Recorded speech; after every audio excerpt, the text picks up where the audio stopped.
Hey guys, we are moving forward in our Heaven and Hell series this week, and we're going to be focused on the intermediate state, which is just what's going on right now with people who have died throughout history.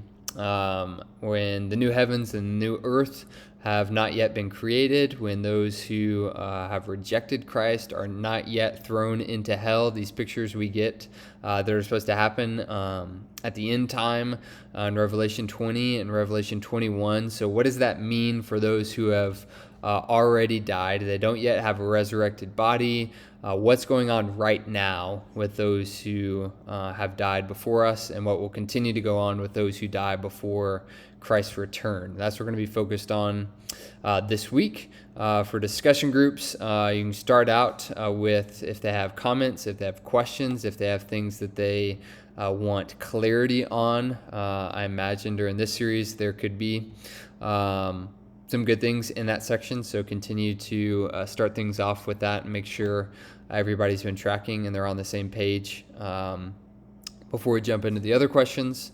Number 2 is what from today was new information and what was old information. This is kind of a two-part question, and maybe ask that one first. Maybe I should even separate those two out. I don't know. What was new and what was old? I'm suspecting that we're going to get a wide spectrum, especially this week, of people who are even aware that this is something like a separate category that they should be thinking about. I think there are going to be some people that this is completely new to, the idea that people aren't right now in their final eternal resting place. So there will be some people that that's totally new to, and there will be others that are familiar with this concept. But hopefully, even for those who are aware of this, they'll still get some new information on Sunday. So this is just a good processing for us as leaders to even see how big of a spectrum we're dealing with here. And hopefully for everybody to be able to say, there is something new that I learned today. This wasn't something I was aware of before. And then kind of building off of that, similar question, you can ask which one of the conclusions that we covered was most surprising. So after some intro, setting everything up, I'll draw 6 conclusions about the intermediate state and what it's like, what we should call it, what goes on there. And so see which one of those was most surprising or new or interesting to students. Probably we'll get a decent amount of variety there as well. Question number 3 is a good one, and this is kind of leading into something we'll focus on probably all of these next week. So I actually don't want you to regurgitate all that I've left for you here. We'll see what students pick up on. I just want you to ask them why this is important, because it might seem not super important. Like it might seem very novel and new to think through this idea that people who have died now, they're separated from their bodies. They're just living in one of two destinations spiritually, and those two destinations that they're living in aren't their final dwelling place, and all of that might sound new and exciting, but it could be easy for students to just be like, okay, this is new, but it doesn't actually change that much, and it's not really that important. And so I want them to think through not just these are cool new facts that I've learned about how eternity works, but why does this actually matter? Why does this make any difference? Why is it important for us to make this distinction? And I've got a couple here again that we will focus on next week. So see what they can pick out. I wouldn't feed them really any of this. I would just have them think through why is this actually important besides the fact of just knowing something new. And some of those reasons I put down here, obviously it helps us read the Bible more accurately, which they might pick up on, and I think is helpful. There's a lot of passages that are talking about the intermediate state and not talking about the new earth, or not talking about what hell is like, and it's important for us to distinguish between those. But the other ones are super important. It's helpful for us to realize that we are going to live forever on a new earth that has some continuity between where we live now, and we're going to be living there with physical bodies. We're not just going to be spirits floating around forever.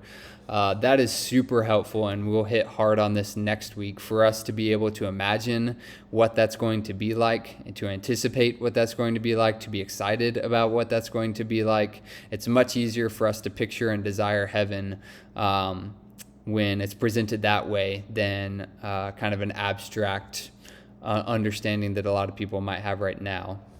It also places importance on our bodies, that currently people are separated from their bodies, and that's not ideal. And so our bodies are important. We're not totally, fully as we were created to be apart from our bodies. This is kind of preaching against dualism, this idea that the physical and our bodies are bad and the spiritual is good. This has implications for transgenderism, that our bodies really matter and we can't just form them into whatever we want, that they were created for a reason, the way that they were created for a reason. So those are some things, again, that we'll hit on next week. So don't go through all that with them. Just see what conclusions they can reach themselves. Number 4. Do you think that there is sorrow in heaven right now over the brokenness that they see on the earth? So I'll draw a conclusion during our large group lesson that those who have died and are in heaven with the Lord right now are aware of what's going on. It seems like they are, from several passages in Scripture, aware of what's happening on the earth, which leads us to ask, is there perfect happiness in heaven right now? Or is there some grief and sorrow over the brokenness that's taking place on earth? I'm not sure that we can answer that question perfectly. I wouldn't want to put forward an extremely confident yes or an extremely confident no. I think everyone's knee-jerk reaction is they hear there's no pain, there's no brokenness, there's no tears, there's no sadness in eternity. But that's in eternity. That promise happens in Revelation 21. That's a promise for the new heavens and the new earth.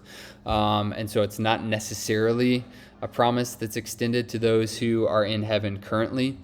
And we have some reason to think Jesus seems like he's grieved. In Acts 9, when he visits Paul on the Damascus road, he says, "Why are you persecuting me?" Like he is upset and feels the effects of Saul persecuting those who were following after him. And so obviously I think the overwhelming emotion will be joy. God's overwhelming emotion is happiness. He's the eternally happy God, and to be in his presence will make us incredibly happy and joyful. And we'll see things in heaven much more clearly, even the sin and the brokenness of the world. We'll see how God is weaving redemption through that. But it seems like Jesus and God are somewhat grieved by sin right now. And so as long as sin is ongoing on earth, it seems as if the only way that we could avoid some grief and some sorrow over that is if we were ignorant of what was happening on the earth. And that doesn't seem to be the case. It seems like we'll see the sinfulness that's going on the earth, and it seems somewhat reasonable to conclude that there will be some grief and some sorrow over the presence of sin continuing to negatively affect creation. That's not a firm conclusion, and again, obviously you want to make clear that passes away when the new heavens and the new earth arrive, for sure, as seen in Revelation 21, but for right now, that may not necessarily be the case. Number 5, again, I'll argue in the large group lesson that we keep our memories from our time on earth in heaven, and you're just going to ask them, why is that? Why? What benefits does that have? I think people could argue maybe on both sides that it would be beneficial for us to lose our memories, or at least lose a lot of our memories. But I think it's clear that it's good and natural for us to keep our memories. That's a big part of who we are. You lose a gigantic part of who you are if you lose your memory. We have to give an account for what we've done on the earth in eternity, and so it would be helpful for us to remember that. You have the idea that a lot of what's happened to to us on earth. We'll get to see through the lens of redemption in heaven. So we'll get to see how God was working in the lowest moments of our life, how God orchestrated some of the highest moments of our lives. And so it seems from several biblical texts like we will retain our memories, and it also makes sense theologically and practically why that would be the case.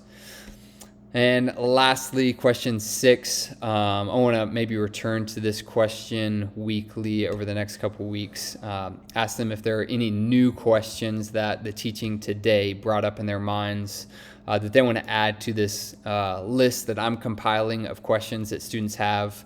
And at the end of this series, I'll kind of evaluate how many of those questions did we not really get to address or answer in our regular teaching. And that'll help me decide if we want to take a fully separate week to just answer the rest of those, or if we covered enough and it would be good for us to move on. So see if they've got anything to add on to that after maybe some new concepts to them. And please send me those questions if you get some new ones. I'll see you guys on Sunday. Thanks.